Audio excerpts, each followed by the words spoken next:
Thank you, everyone, for coming. I also want to thank Knockdown Center for providing this lovely space today. My name is Luna. I work with Get Artists Paid, which is a fluid organization comprised of artists and organizers who are working through questions of sustainable futurity and payment and compensation. So welcome. Last November, Ada and I started conversations around getting artists paid and why corporations were exploiting us as artists, specifically artists of color. And we had a lot of conversations with a lot of different people in our communities, but we also started questioning what happens after artists get paid, specifically around the fact that a lot of us, when we get paid, it's from corporations that a lot of us don't support and who are complicit in a lot of the themes that we're critiquing in our art and in our organizing. So today we wanted this whole event to surround questions of, work through questions of resource lending and sharing and collaborating, but also thinking through solutions for how we can collaborate together in order to get paid in a sustainable way, in a way that doesn't feel gross to us. So I wanted to start with acknowledging the fact that today we're sitting on Lenape land, and this land, this whole country was built on stolen land and stolen labor. And so thinking through the idea that a lot of us know that, are very aware of that, and are struggling against this and resisting this in a lot of the work we do, yet we still aren't getting paid, and a lot of us don't own land, and a lot of us are still struggling with just surviving. And so we're thinking, we're working really hard, but we still aren't able to support our communities in the way that we want to. So today I brought together 4 beautiful femmes who I really respect, and I wanted to think through these issues with them. So we're gonna have a panel, and then afterwards we're gonna open up this conversation to everyone here, and together have a more open dialogue and have questions, and also solution sharing. So yes, I'll start with introducing everyone. The far left, Nati Linares.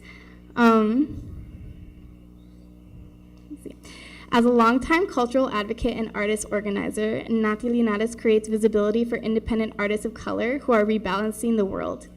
Hailing from Staten Island, New York City, and raised by an immigrant Cuban mother and Colombian father, she is a digital nomad splitting her time between New York City and Western Mass.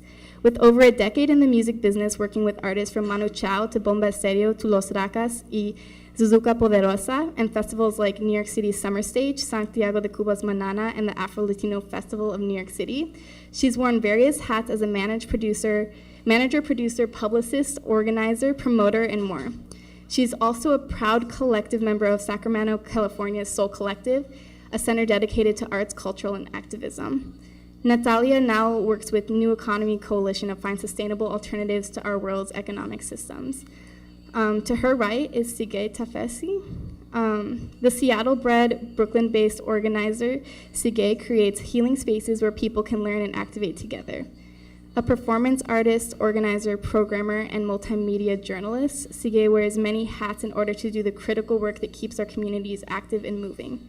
She's a co-producer of the Prismatic podcast and Archive of Knowledges, and a co-founder of Bufu By Us For Us, a decentralized documentary and collaborative project on pan-Black, pan-Asian cultural and political relationships. Since last spring, Bufu has done programming around New York City that decentralizes whiteness and brings criticality to healing spaces, reclaiming the work people of color do in an honest and soft process. And then to her right is Barbara. Barbara Calderon is a Tejana artist, organizer, and writer based in Brooklyn. A founding member of Colectiva Cosmica, she was educated in Austin as a journalist before getting her master's degrees in library science and art history. The work Barbara does confronts social movements, contemporary feminism, Chicana studies, Latin American art, Mexico, and cosmic spirituality. As a curator, archivist, she is intentional in centering women who are often neglected in mainstream narratives. As an artist, she creates time-warped cosmic collages and futuristic chokers under the moniker Sad Sirena.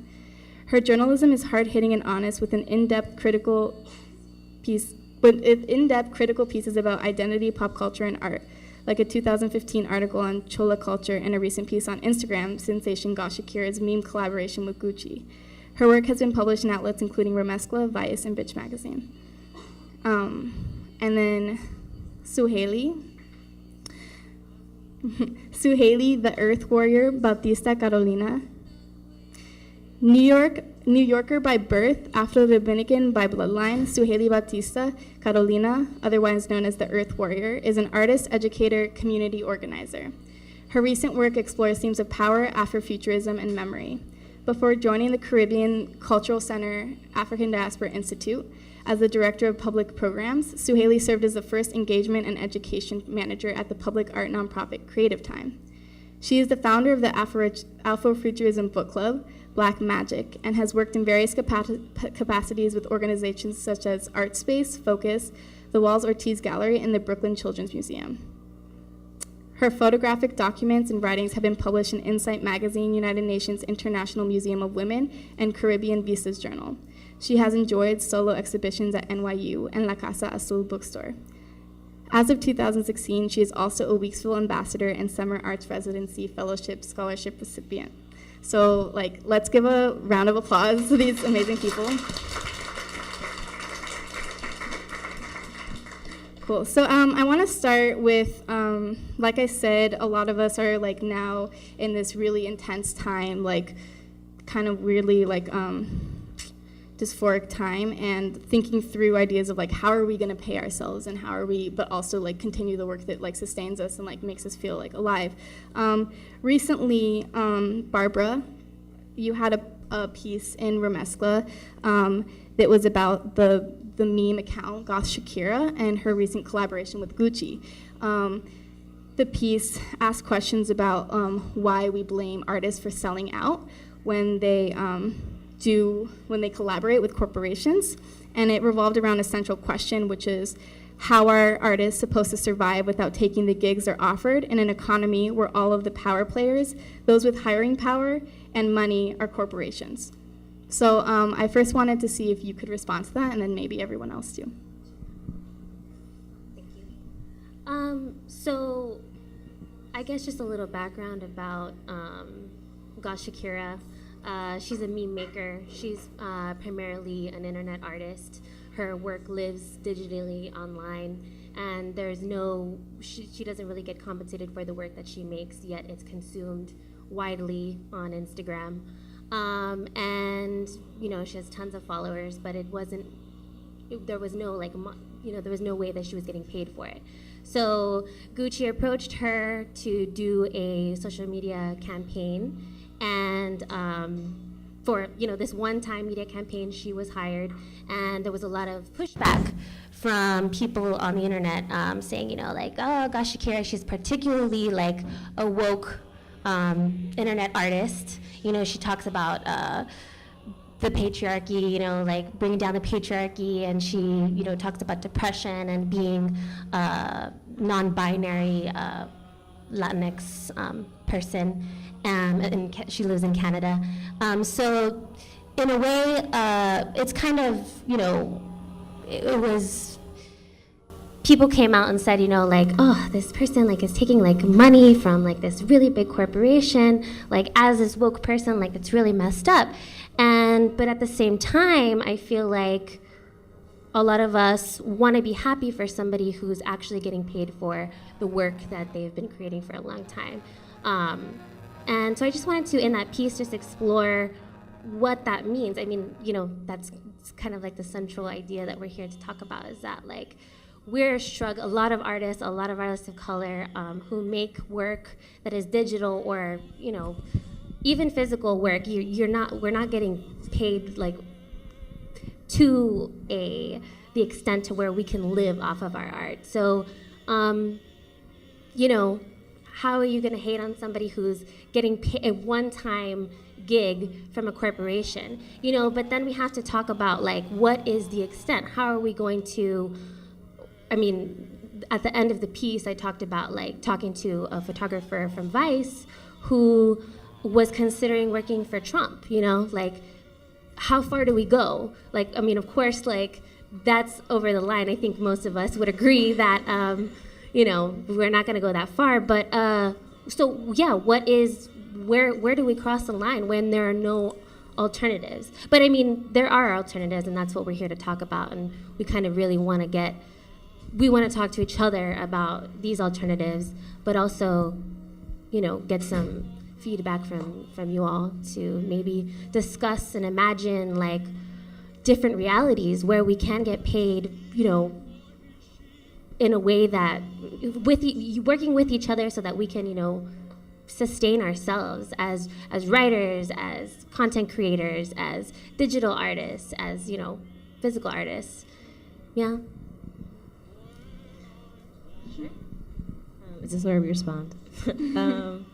I guess I kind of want to first say thank you for inviting me alongside. Y'all are so dope. This is so lit. Yeah, I mean, this is like a really fraught, slippery slope of existence.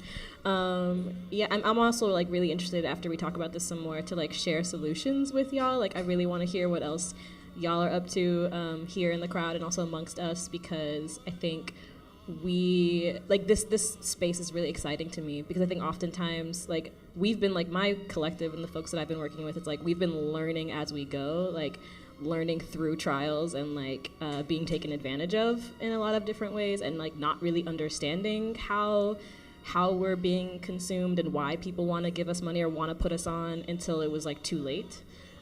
So this is a really great opportunity, and kind of continuing off of your like really dope article and like the conversation you guys are trying to have.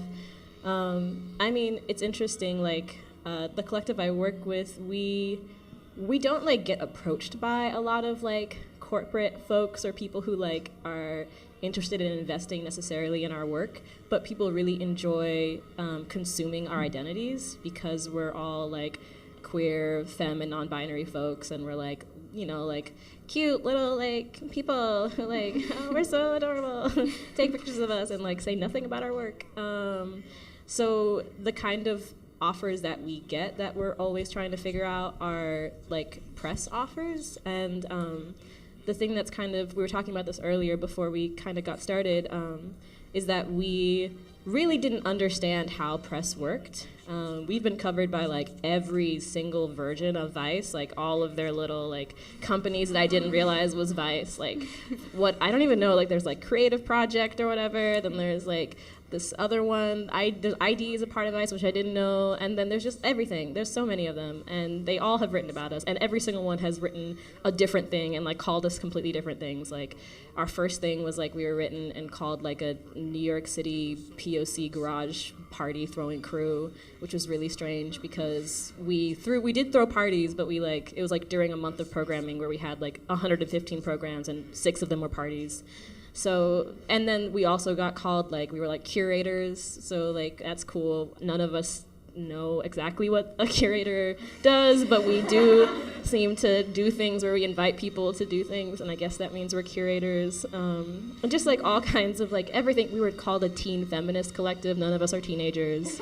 And our work isn't necessarily, which is really strange. Like we're all in our 20s. Like it's very strange. And you think they would talk to each other, which is also doesn't seem to happen. But recently we got approached, and this was after Gap put out the call to, I think, boycott Vice. Like it was really recently. We got approached by Chanel and ID did a partnership, and it's doing this thing called the Fifth Sense. I don't know if you guys have seen this. And they're like looking around and like interviewing people and and they approached us, and we were like, okay, well, like we're not fucking interested in Chanel. And also we found out that Chanel like did like, I don't know, like I think they made clothes for Nazis or something, which like it's like the fucking worst. It's really the fucking worst. But also, like, none of us are particularly academic people, right? Like, I dropped out of high school and I'm like scamming my way through fucking undergrad. And we apply for grants, which I think are just as sus, honestly, as a lot of these organizations. So it's like, there's really no clean money. And we oftentimes get rejected from grants because I think we're not super legible academically and we don't code ourselves in a way that is really fun for grant people to give us money. So we were like, we're broke as shit. We're so broke, but we really need this money. So we like have this conversation with them and we end up doing an interview with them and they pay us and we're the only people in the series that get paid for this interview thing. And yeah, I mean, I don't know, like that thing is gonna come out. It's probably gonna be sus because we've never been covered well by them, but it's like the most money we've ever been able to get and that money is going straight back into our community, but it's like, is that like, I mean, I don't know. I don't know. So that's just to share like the spiral of the stuff because yeah, it's really, really fraught. It's really, really real. And I think we've also been really interested in like trying to take on like, you know, like more donations. Like all of our events are suggested donations. Like we don't make anyone pay for anything. But also like it's also really fraught when most of our community is like QTPOC low income folks and like demanding of our folks to pay us or pay with us or pay for the things when it's like they don't necessarily have the funds to be supporting us either. And we don't necessarily have the funds to continue to like self-support ourselves. And it's not like, yeah. And then really quickly continuing that like spiral that I'm on, we also like we've done a lot of different programmings now in like random like museum spaces, and we're about to do a lot more this summer. And people are always like, wow, it's like amazing that these like the Brooklyn Museum wanted you to come do this thing. And it's like, no, the Brooklyn Museum did not want us to come do a thing. We like demanded the Brooklyn Museum to give us a space, and we're like demanding all these spaces to like take us in, which is dope, but also like I mean, like, on the one hand, it would be nice to be compensated. It'd be nice to be welcomed into a thing and, like, have a conversation about that. But I guess there's also, like, maybe that's one of our solutions is we go into these spaces and we demand what we need. But also, like, that's a whole nother type of labor that's super fraught. That's also, like, now I think we're about to do these things with some other institutions. It's like we're getting kind of, like, built into their mission statement. So, you know, this shit is like super layered, and I'm gonna like stop talking because I could just go on. But yeah, the spiral continues. Does anyone have anything else to say? Because I can continue. I was just gonna, thanks again for putting this panel together and for having us. I was gonna say that I've never been approached by a corporation to offer me money for doing something as an independent artist, but as someone who works within two cultural institutions, one a CIG, a really, really, really big museum with a lot of money, and a smaller nonprofit cultural organization, there's still a lot of taking advantage of us that can happen in both those spaces that doesn't look like, that has nothing to do with money. And I think we all, and I'm sure we'll get to this point in the conversation, but we talk about how tired and weary we are of doing this work, because this is the work we were going to do anyway, even if we weren't getting offered any money. So I'm sure that we'll get there, but I talk about how tired I am because of how much I'm doing, and how little a fraction of that is being compensated. And so I think about some experiences that I've had in these institutions where I'm being exploited for my knowledge because it's uniquely QTPOC centered, or because I've lived these types of experiences that other people have not and are curious about, just curious. Not curious about putting any action behind those stories, but just curious about consuming our stories. And sometimes we don't realize how much we're giving because this is just like what naturally flows from us. And then we realize that those same words or those same stories are being written into grants. I've had that happen to me. Like, I've had people in the development department who are like my friends be like, do you know that story you told me about you growing up in Harlem, and like you being like single mother, immigrant mother, ended up in some grant somewhere? And I was like, what? And so I mean, and this can fall into the solutions category, right? Because then once I know that knowledge, I can use that knowledge to be like, did you get that money for that grant? Awesome, great. So how much was that grant? 10,000, great. So that's going straight into my account for engagement work, right? Because that's my story that formed the foundation of how you acquired that money. So I think that there's something in there that I think helped me get through those types of experiences. But my networks, right? Like, I'm an organizer, and I think all four of us will identify, or that some of us will identify as organizers on this panel. And I realized how much just the people I know become valuable to these institutions and organizations, right? And they're like, well, you know all the woke POC. Make sure that they're here on Saturday night so that we're well represented, or so that the community is here, and so that we look good. And so I think that I want my Q2POC friends to be in the room, but am I selling my network for you to look good as an institution? And so that's something that I think about all the time, because yes, I want to be able to get those 25 free community tickets and hand them out, and I'm going to do that every chance I get, and I'm going to push to get those 25 community tickets. But at the same time, to what end, and what are the intentions of these institutions and corporations? I mean, we know what they are. And so that's, like Sege's saying, that's a slippery slope, because we want to be able to do the work, but sometimes we see what we're being used for at the end of the day, and it becomes problematic. And also, I think something that you're highlighting that's really important is, like, obviously Chanel, and like there's like corporations that are like super fucked up, and we know that, but then like there are like art institutions that are supposed to like be like providing art and like holding, and you know, like other like educational institutions and like nonprofits and like even like outlets like who are supposed to be like somehow providing stuff to us, that are also like run by all white people and like profit off of really fucked up stuff. But I think that also something that everyone's like bringing up is like this idea of like getting consumed, and I wanted to talk about exposure and exposure work and what that means, because we don't get paid for our exposure a lot of the time. We're paid in exposure, but like what we're given like our image is not being paid for. And I specifically wanted to ask Nati, like, you this question, because you've been working with really like high profile bands and musicians for like over a decade, and getting them a lot of exposure, and what that means for you, and also what that means for you now that you are working with like a new economy coalition with like an alternative cooperative group.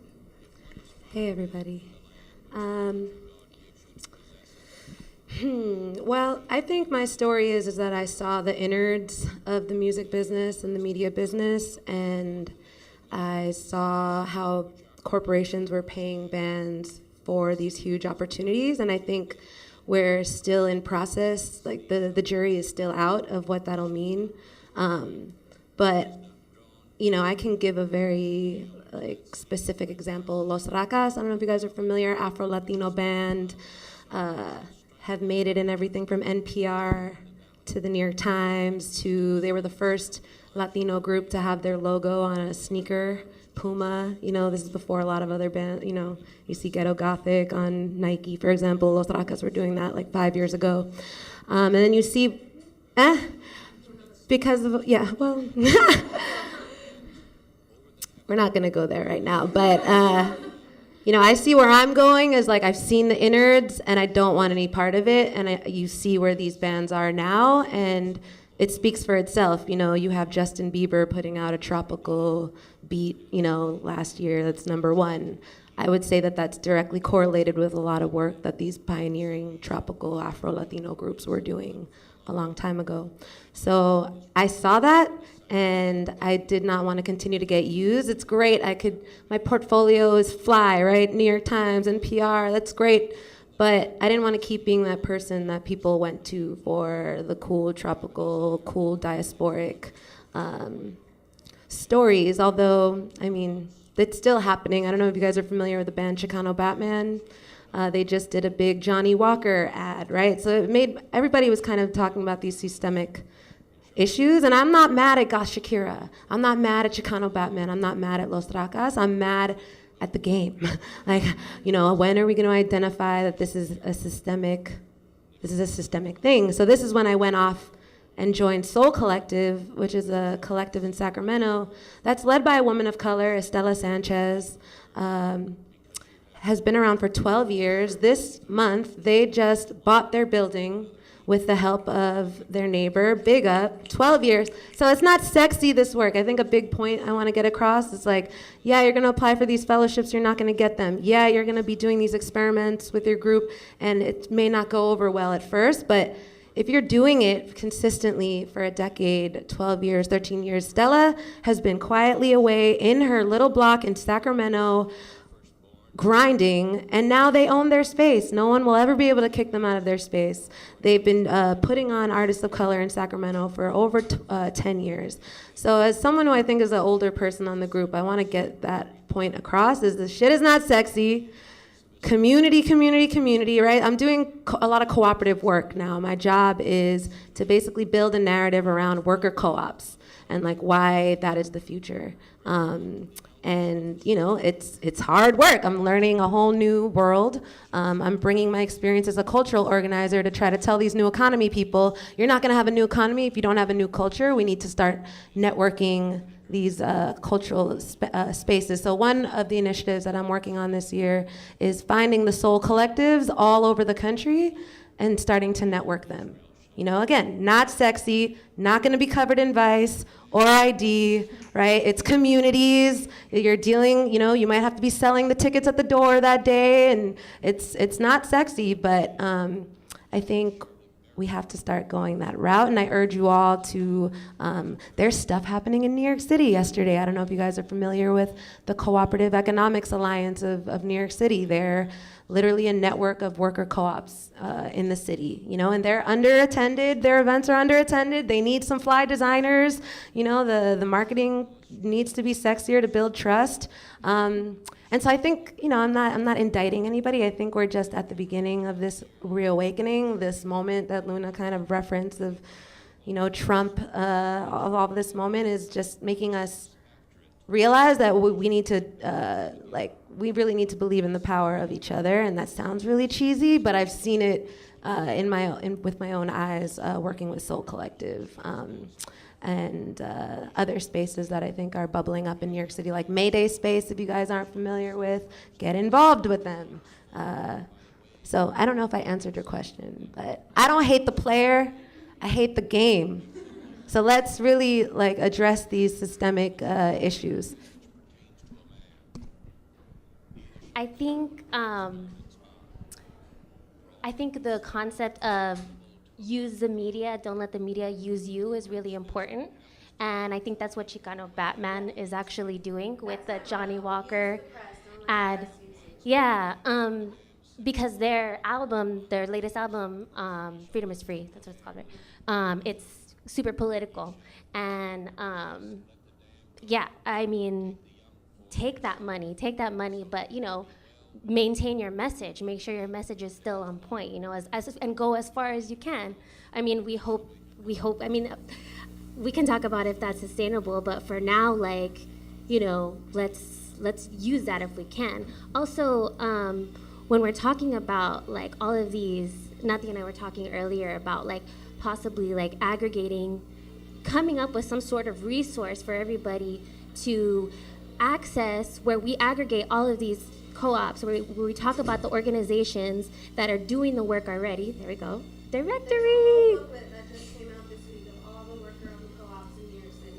See, all of us should have one of these. Like, we need to, yeah, I mean, I feel like this is one solution. The first solution maybe that we've talked about here that's tangible. Like, let's get involved with these organizations who are already doing the work, and let's maybe, you know, do work, like you said, like media work. All of us are artists. We all do like dope ass shit. We could help like provide some sort of face, because yeah, I mean, you know, some of the maybe the art that goes along with this is not like the most appealing. So maybe we could, do something there. I don't know. But we got to talk about how we can get paid to do that. Like very small comment, but kind of I really want to like zoom in on this you let the use the media, don't let the media use you. I really want to talk about like what that specifically looks like too, because I thought I knew and I really don't, and I'm still like figuring that out the hard way. Like I didn't know like what you could ask press to like give you like final say on things, or I didn't understand that like you could ask to get compensated, and like some people might and some people might not because of things around I guess there's stuff around, what is it, like in journalism integrity, ethics, yeah. That's real. But like I think like I would love to hear also kind of like, yeah, what I mean, especially if you've worked with different artists, like what you've all done to protect yourselves. Like we've come up with, if you go, I think it's live on our website, we have like a press protocol, and we have these, and I don't know who's gonna read this too, because also whenever I like Google ourselves, like we just find random people who've written about us who don't even tell us that we've been written about. So I'm like trying to find ways to protect ourselves, because we're so, like, especially in this political moment, we're so consumable. Like we are like, gosh, we check off all the little diversity boxes that like they really want, and we're like just that right aesthetic to like really put on. But also like I think it's like, I think you mentioned something about like exposure. Like exposure does not also equal like money. Like it really doesn't. Like, like I'm about to be real transparent. Like my gas is about to be shut off, for my food making machine, and one of our members is like like houseless often, and so it's like really like and also we're in nylon right now if you want to read our like spread. So like what, like I don't even know. Like so I think, yeah, trying to figure out like what does that actually look like. And I think like we're really blessed that we have a lot of community that supports us, not just with our work, but like interpersonally. Like I have a lot of people in my life I can like call on if I need help. And that is a huge blessing, and is the only thing that like continues our work and sustains us, is really, really, truly our community. But like, yeah, the rest of it, like we're trying different things out, and yeah, and I think it's really, I'm so excited about this type of space, because I think a lot of us are just trying things out and like learning the hard way. And we talked a little bit earlier about like, wow, the importance of peer mentorship, but also intergenerational. Like folks are out here, and I really think like I don't know about like the folks who've come before and probably done similar work as me. Like yesterday I just went to the Black Radical Women talk at the Brooklyn Museum, and there were like these women from the 60s that were in collectives and talking about how they organize, and that they like, even if they were around for just a minute, like that was a really important minute. And that like brought me to tears. So I was like, oh shit, like right, we are a part of this much longer legacy, and there are a lot of other people on this panel and also in this room that are doing this work, and I have people I can hopefully ask for support on as we like muddle through it. Because I mean, if you look at our fucking Instagram or you look at our press, we look like we are so ham, but we're really struggling to figure it out the hard way. But yeah. The protocol is a great idea, and I think that's something maybe Get Artists can paid and MAMI can shepherd, because it can't just be one group saying this is I think it should be a kind of a co-created resource. I didn't want to get to the solutions part, but I guess I will. There's a media cooperative in Canada called the Media Co-op, and basically everybody who writes and participates in this co-op owns the space. So how can you imagine maybe Bufu being its own content generator and figuring out different resource models for merchandise, licensing? I don't know if you have musicians in the collective where you can monetize that way. I think different resource streams is the way, and thinking about media cooperatives. I'm going to be that person saying cooperatives a lot today, and that's okay. And I will still say that it's not sexy. Like the media co-op in Canada, still forming, 10,000 followers. They have a podcast going, but reach out to Drew over there out in Toronto, French-Canadian black guy who's really visionary around this. And now we know each other, and now we all know each other. And so I think, again, this is a really important conversation to be having, but it's just the beginning. We don't have all the answers, and I really hope that this will be a good launch pad for us to imagine some new shit.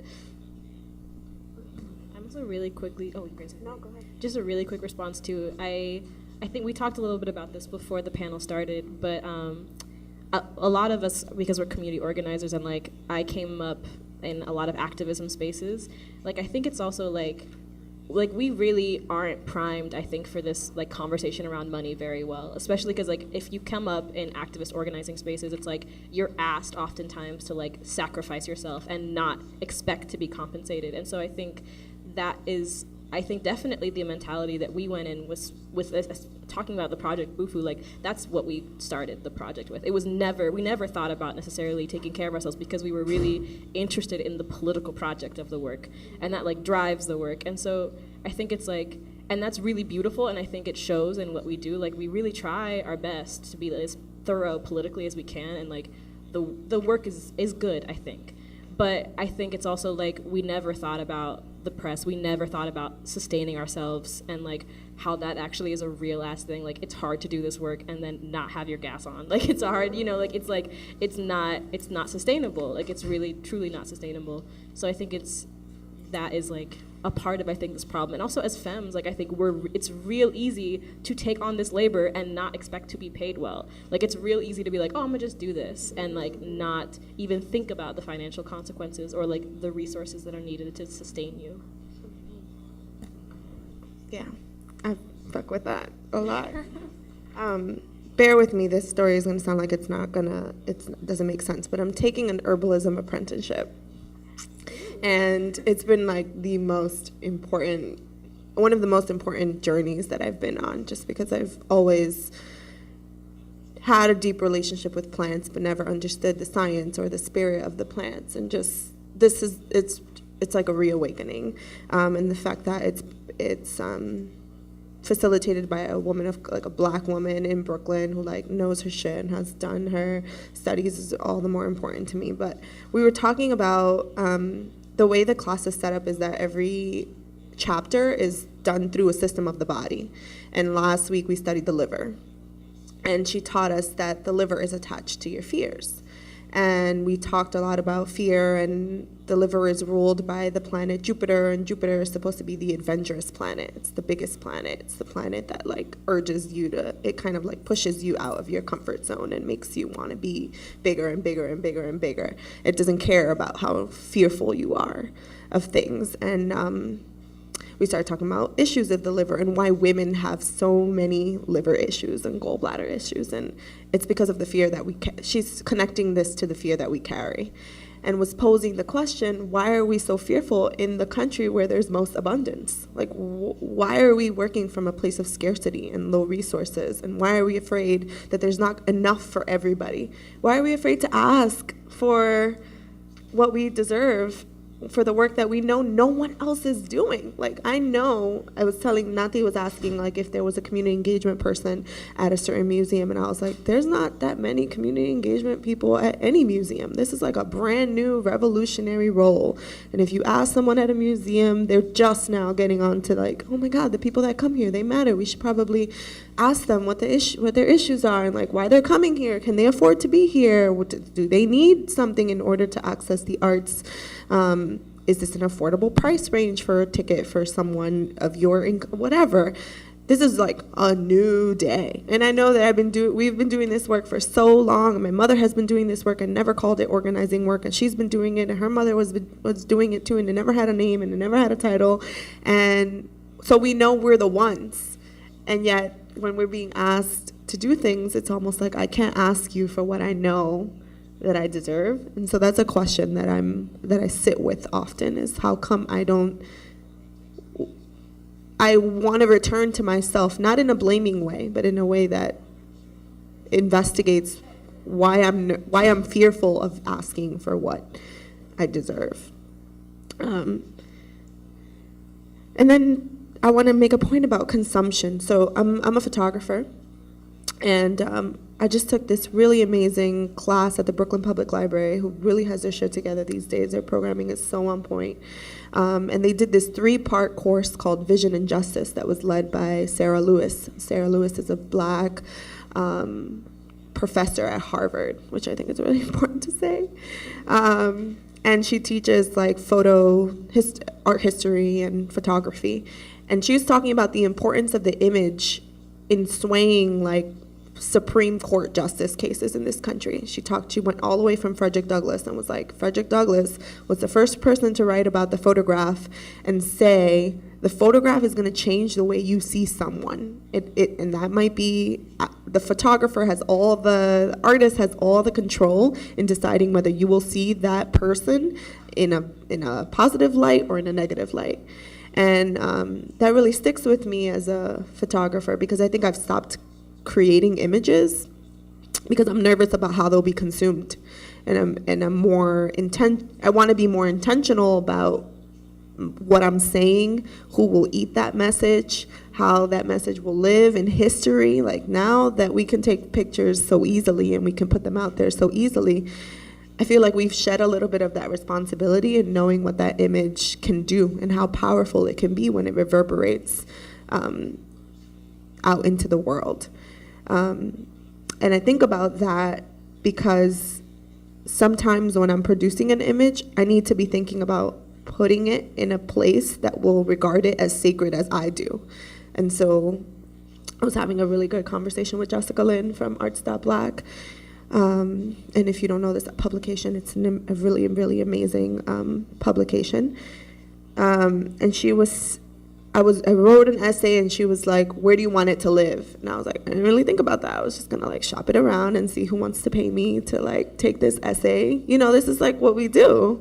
And she was like, if the content of that essay really matters to you, then make sure that you'll put it in the hands of someone who will like respect it and value it and deem it sacred. And if you never find that place, then you might never publish that essay, or it might live inside of and that sucks that that's the decision that I have to make, that choice between it never being read and then like finding the perfect home for my work, because I value the work so much and I want to make sure that it lives on.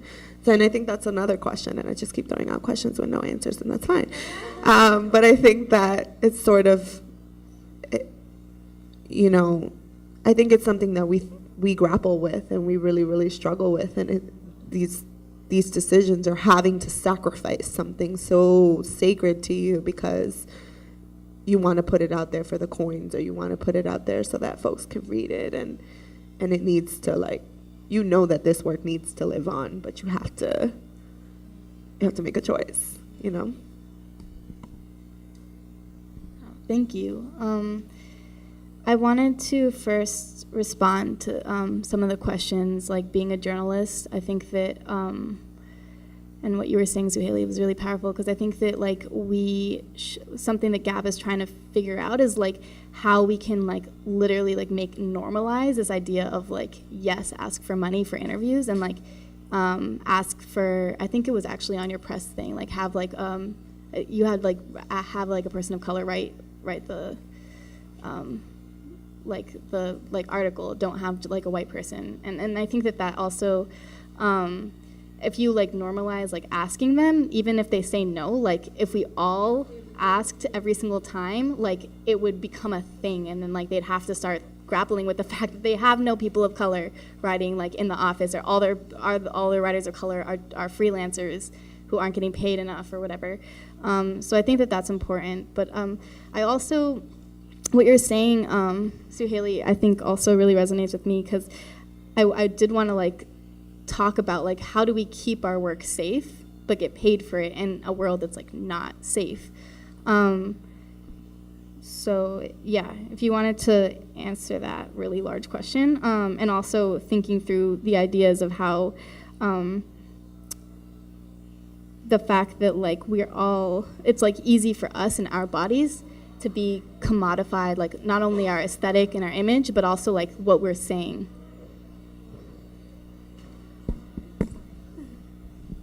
So I can talk about that, about So in 2015, April, I guess, I wrote a piece for Vice on contextualizing the Chola aesthetic.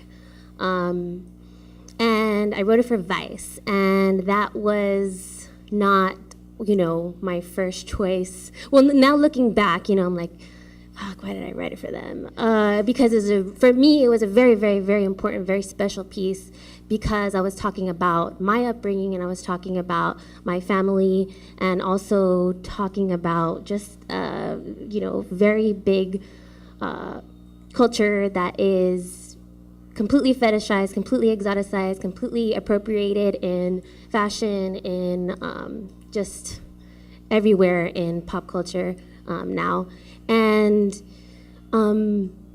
giving it's like, dealing with wanting this exposure, wanting to be able to, have people read it and have a large audience. Because I was talking shit, I was saying like, look, this is something that needs to be looked at in a very specific context to talk about feminism, to talk about poverty, to talk about like all of these things that grew this look, what has become a look. And wanting to get like, not necessarily just, it was for us, like for the people who come from this culture, but also for people to be like, hey, for white people or people who are fetishizing or appropriating, to be like, this is not just your hoops and your lip liner and whatever, right? So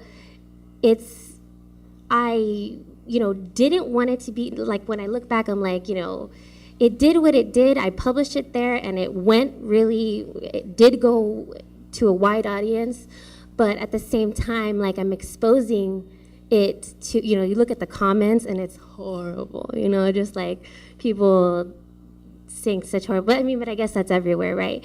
But, I had to deal with that, and that's just something that, and also I got paid way more than I had got paid before. But now that I look back and like, it was like something like 5 months of work, 5 months of researching. It was a very, very in-depth article. And now that I look back and now that I'm getting paid more now because I'm, more experienced, more professional, it was absolutely not enough for what I gave them, the amount of. And now, they have this, Vice has, and these editors have this thing that they edited and in their track record that they put me on, whatever. And I have very, very mixed feelings about that. But at the same time, I'm like, I was given a platform. I don't have an answer, If I would have published on a smaller publication or, magazine, online outlet, it wouldn't have got the rounds that it did. And it's something I'm very proud of, but,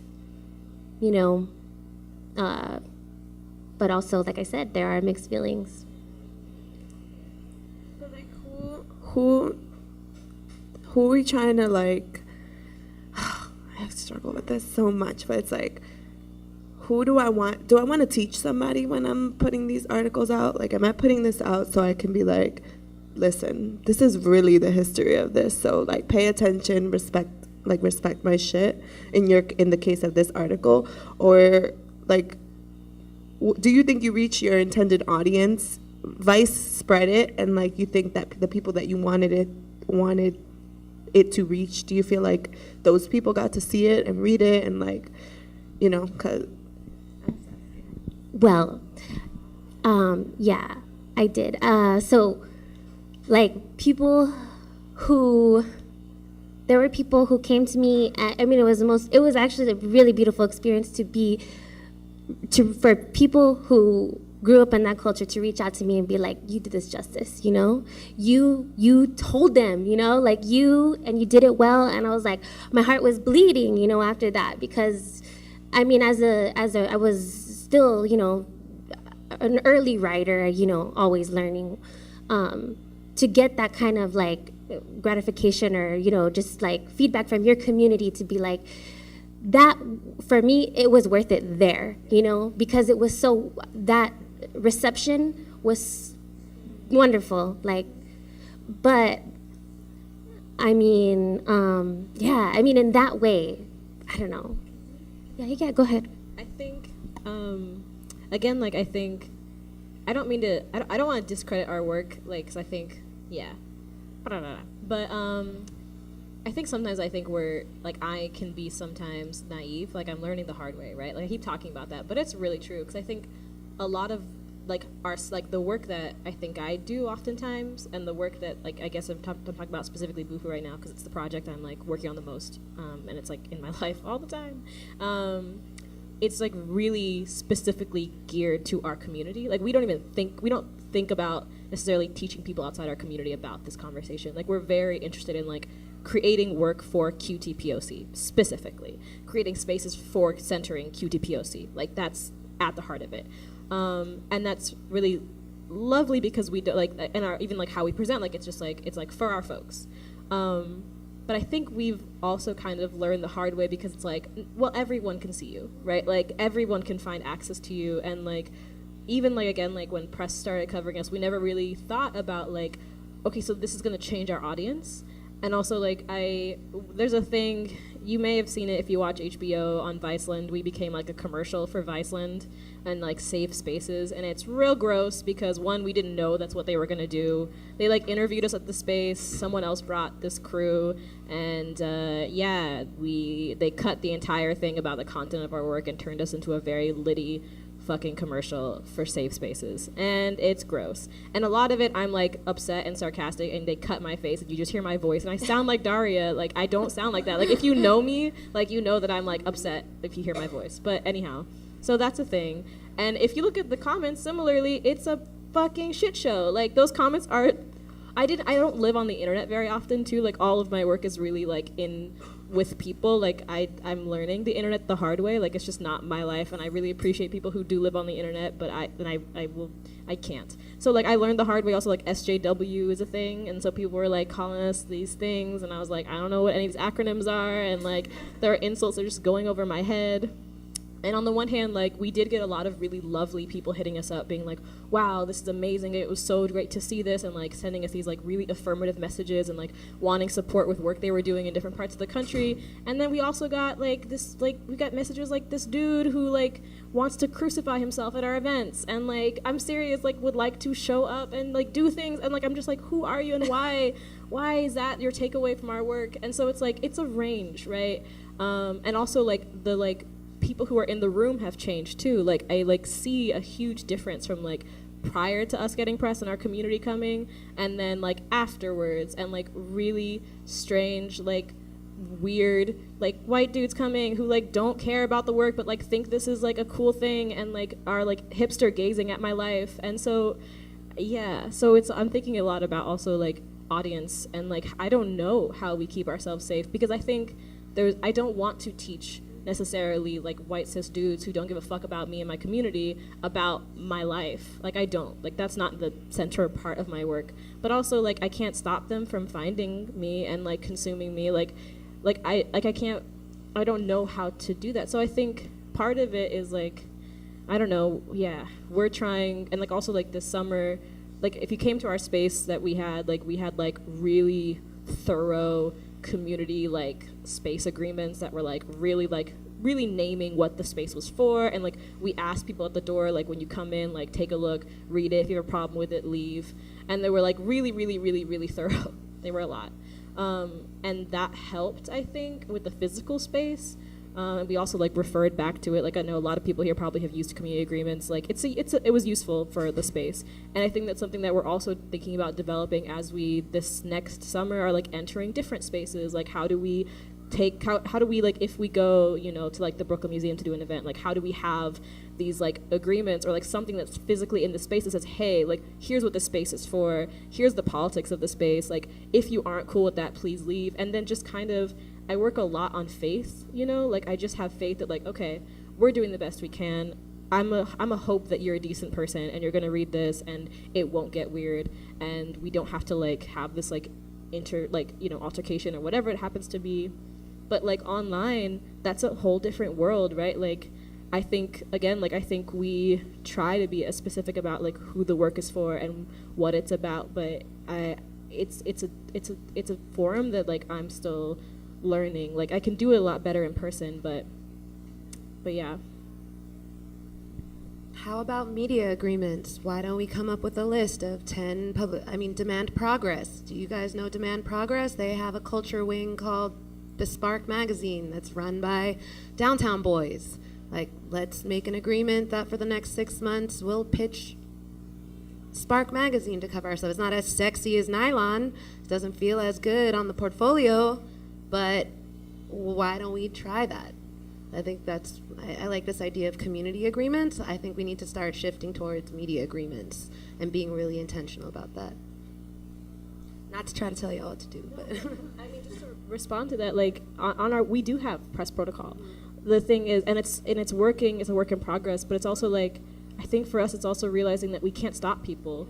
Like again, like I'm not kidding when I like say like I Google us and I find articles written by people that I have no idea.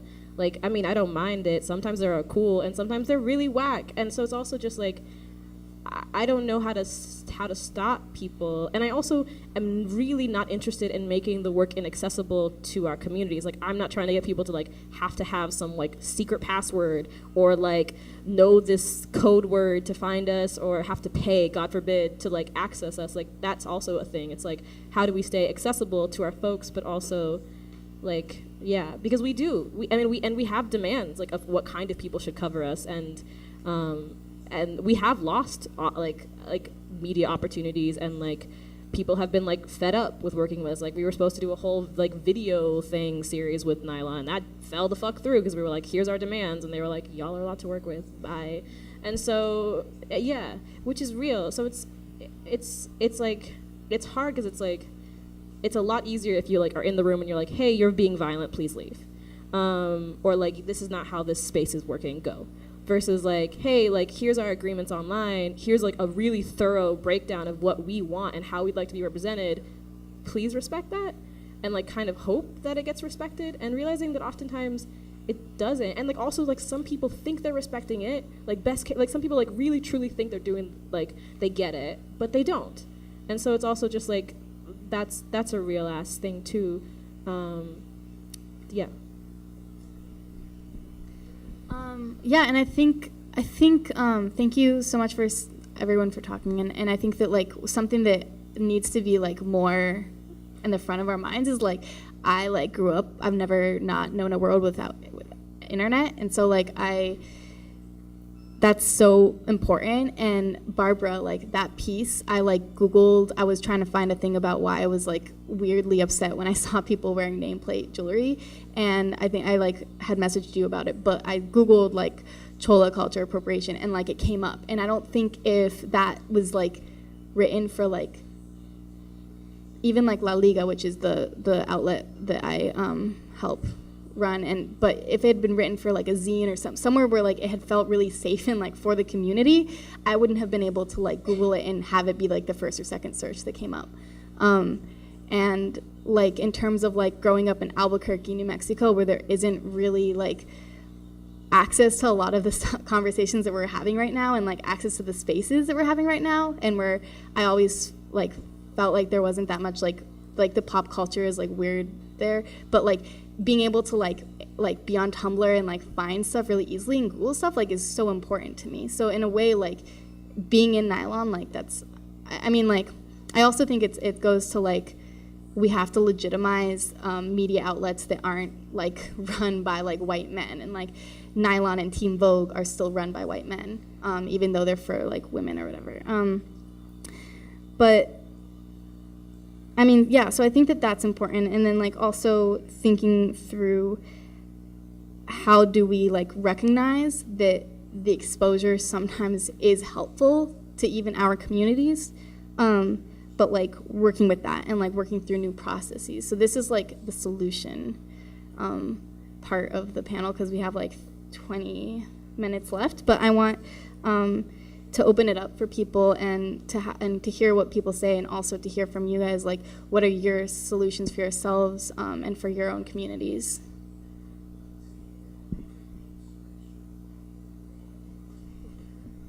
Well, I'm really excited this year to do this network of cultural venues because I've just even been learning myself. Like in Appalachia, for example, there's a 50-plus-year-old co-op called the Apple Shop, and they're focused on building county cultural hubs. Like, I'd never really heard that language before, but I really like the sound of that. If we could start to build these cultural hubs, you know, in Sacramento, in New York, I think that is a way forward, and it seems very daunting to build that. But part of the New Economy Coalition, we do a conference called Common Bound, and it's all solidarity economy workers come from all over the country and the world and come and basically learn about each other. And one thing now that I'm part of the organization, I'm like, all right, we should have a common bound, but we should also have a culture bound. And these culture bound spaces should be learning from the solidarity economy workers, and solidarity economy workers should be knowing that space is going to be crucial in these next 8 years, for real, and like owning it. So that's one solution that I know that I'm personally excited to be working on, and I'm learning every day. A great resource, one of our members is Policy Link, and they put out a great report on creative placemaking, and like it's basically a practice guide on how in Appalachia, Mountain Tech Co-op was able to literally do community development through arts-based economy work. So I really recommend looking that up. That's a really great place to start. I'll respond to that.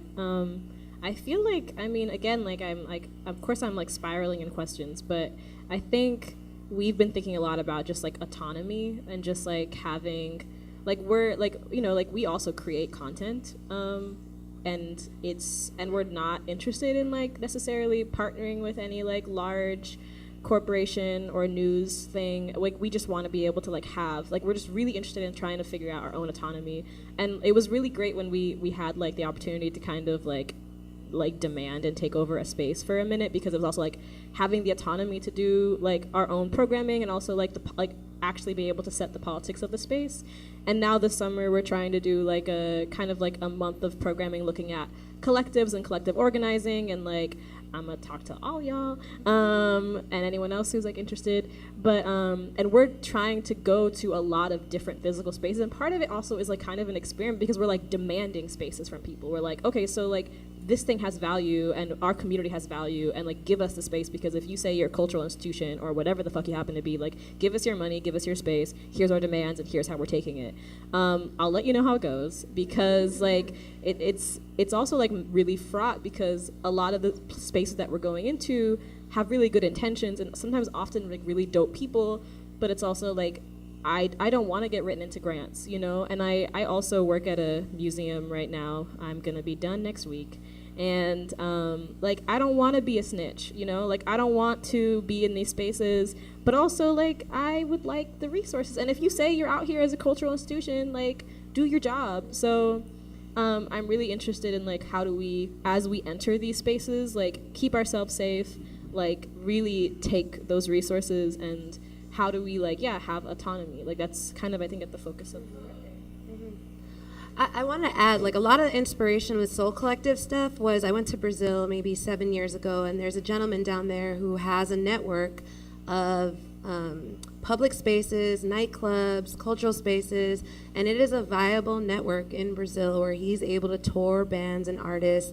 Nobody really knows about what they're doing, but they stand up on their own, and they're putting artists on the road throughout Brazil. So I think these are, the models are there, and it's not just the institutions. There's, you know, find the POC-led spaces like Soul Collective. They're not the only one. There's also Allied Media Conference in Detroit, I'm sure you guys have heard about. They hold plenty of space. You know, Stella was telling me a story that she went to a panel about cultural venues, you know, and they went around the room, like, how long has your center been around? And folks were like, oh, 2 years, 3 years.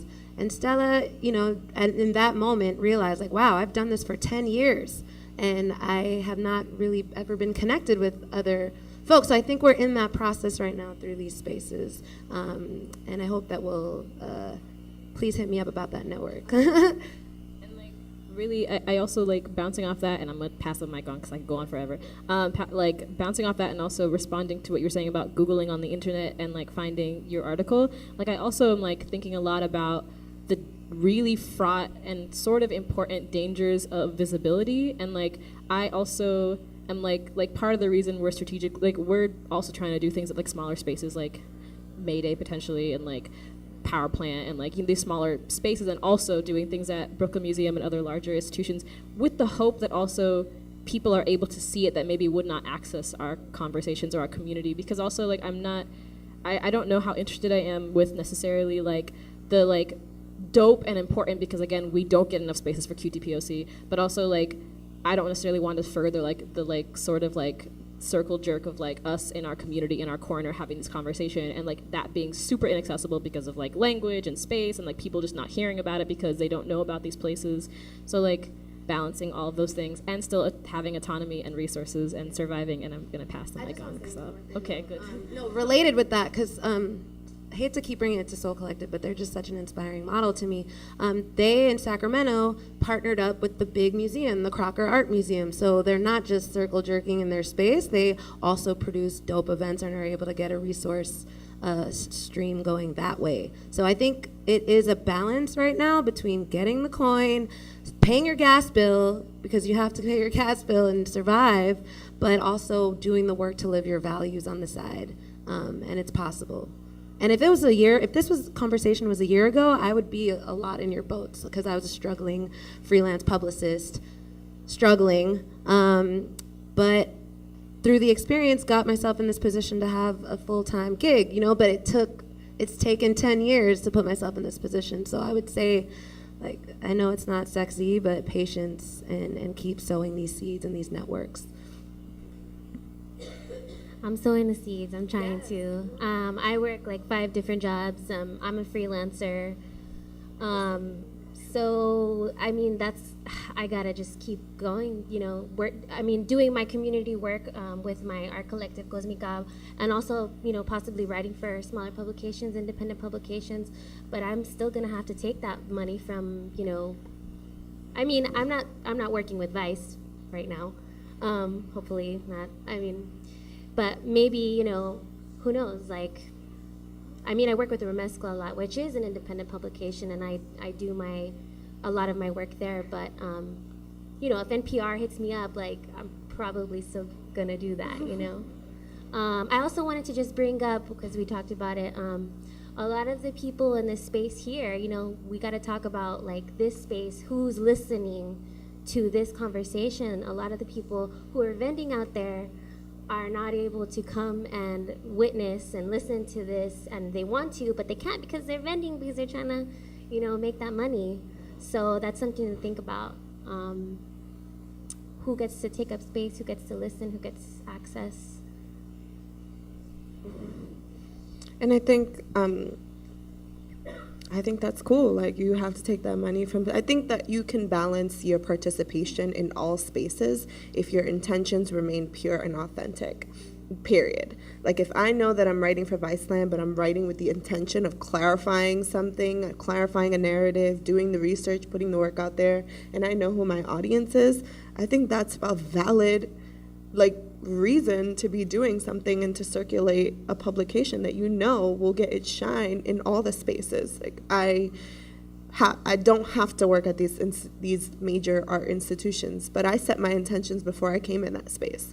What I'm about to do from that space. And if there's ever a moment where you're forcing me to negotiate my initial goals, then we could sever ties. I don't have to be here. I bring a value to you that you need. I bring something to you that you can't have otherwise. And when we realize that, I think that we can move with less fear and more confidence that we can take what we have to a different space and make it echo. And I still do believe that if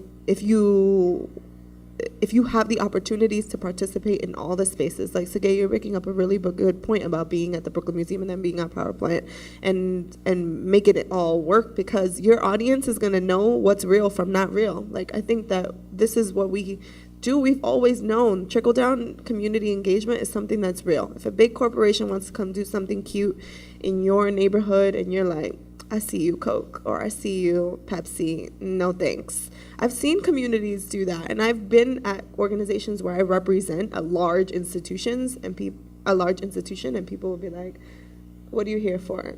I don't know. I trust you, but I don't trust what you represent. So, and I think that it's been an interesting role for me as an organizer whose first intention is the issue and the mission of the people, but also representing a larger institution that has a mission and a vision and a goal that sometimes and often is very separate from that. And so I think, like, for me as a person, like wearing my own hat, like taking off all the other shit, it's like, what is my goal? What is my purpose if I make that the most core, fundamental thing of what I'm doing? I think that, like, whoever needs to hear me is going to hear me, you know? Yeah, so Haley. I'm also, like, I'm thinking a lot about, like, we've been talking a lot about press, and then we're talking into spaces, which I think are, like I think it's, like, press, spaces, resources, like all of those things, like those are all really important to, like, kind of understand. And I wonder, like, again, like, I think I've really learned the hard way with press, right? And I think, like, if I knew what I knew now, you know, like, I could have really better protected myself. So I'm also really interested in having more knowledge about like what you're getting into. And I think I'm still, like, I don't think I totally understand all of the ways that, like, institutions work either. Like, I think even though now I've spent, like, maybe almost a little bit of time working at one, you know, museum, institution, or whatever, I'm still trying to understand, like, what is the position of this thing? Like, what does it, like, and I think if you know the good, the bad, the ugly, you can navigate that better. Like, if you understand the rules of that world, you can better keep yourself safe, you can better keep your work safe. And I think I'm sort of starting to understand, like, how press consumes me and how they sell me, and like why I'm a weird profitable thing for people to consume right now politically, and like this image is, like, a thing that, like, and, like, also, like, learning, like, again, like, when I'm talking about how all of the different versions of Vice have written about us different ways, it's because they're selling different things to different audiences, right? Like, there's, like, you know, like, their ID wants to talk about something else about me and, like, consume it that way, and they're whatever the fuck and blah blah blah. And that's a really, really, really important and, like, useful thing to know. I didn't know. I know now.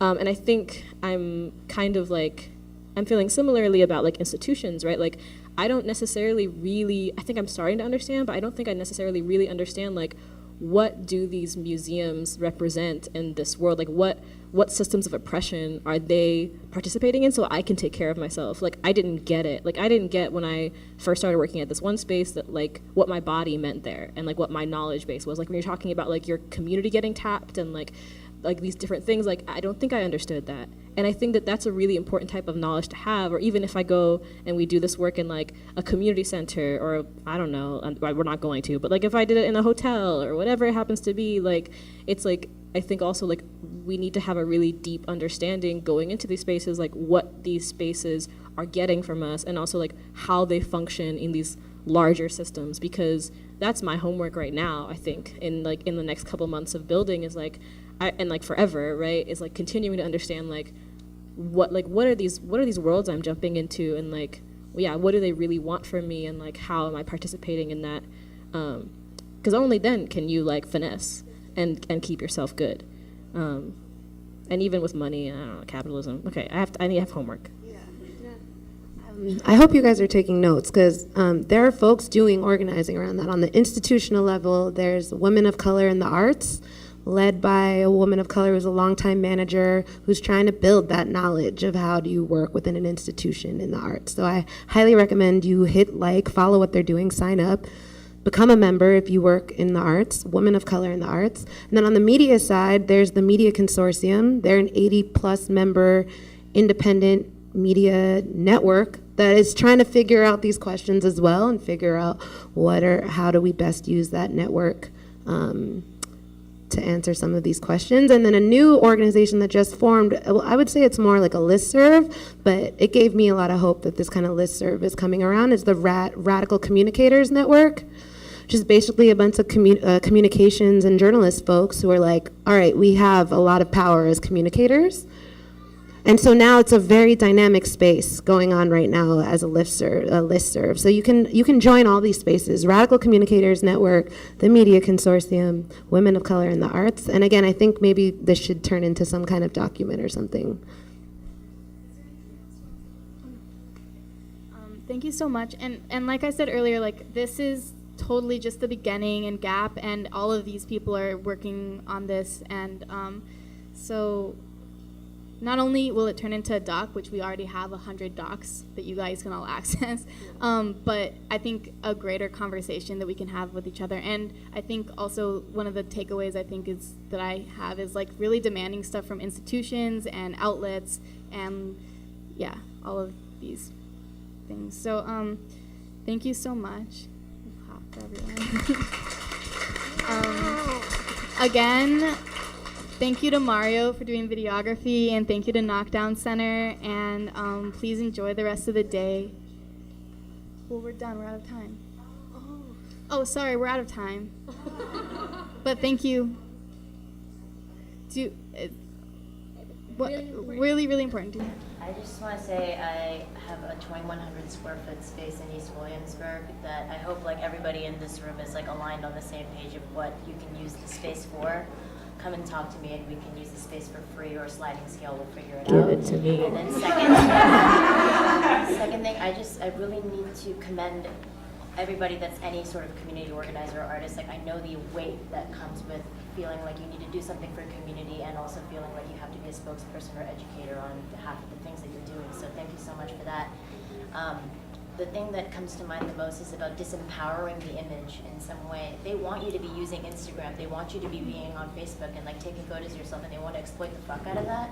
Everything that it is that we're talking about here in this space is about creating new language with one another, and like you even saying like resource streams over revenue streams is what we need to be putting into our consciousness. So like yes to the docs, yes to the panels, yes to more like talking to one another. I hope that written agreements can come in the form of new PR protocol, community guidelines, like it's new law, ways to order space, time, and relationships with one another. So I'd like to meet every single one of you, but I'd really like to talk about the coalitions and the co-op. And speaking of the Instagramming, they want you posting stuff. There's a really great campaign happening right now called Buy Twitter. And all of these Twitter users are convincing Twitter shareholders to turn Twitter into a user-owned co-op. So if you go to buy this platform on Twitter, you can learn tons of information on how to get involved with that. And I think 2 shareholders already agreed to voting yes on that. So let's put pressure on them. Thank you. Thank you.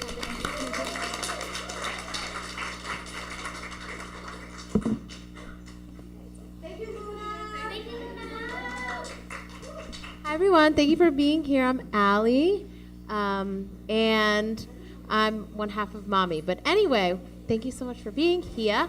We have tons of shit going on in this room. At 3:15, we're going to be having a workshop called Healthy Eating on a Budget. And right now, at 3 o'clock, which now is over in the Ready Room bar, is demystifying the commissioning process with the New Negroes Film Society. So they'll be doing some screenings of films and then talking about all the backstory of how that came to be. So, Healthy Eating on a Budget here at 3:15. Right now, demystifying the commission process with the New Negroes Film Society in the Ready Room. Thank you.